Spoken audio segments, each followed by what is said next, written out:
ሰላም እንዴት ናችሁ? ዛሬ የምገኘው በውቢቷ በለምለሚቷ በጭሶቹ መንደር ካሳንቺስ ወይም ደግሞ በገላንጉራ የመኖሪያ መንደር ነው የምንገኘው።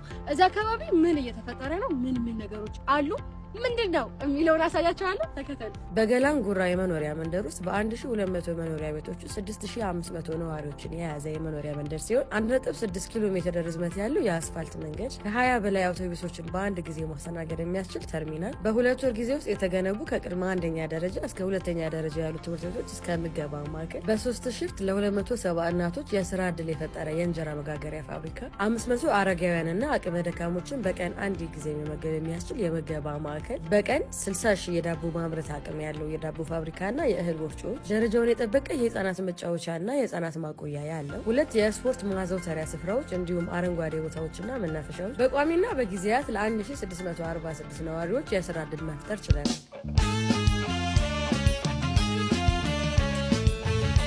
አቤት አቤት አቤት አቤት አቤት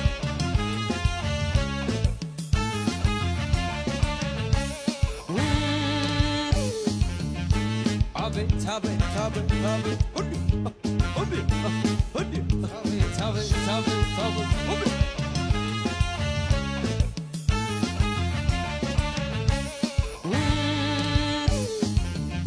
Tabe, tabe, tabe, tabe, hudi, hudi, hudi.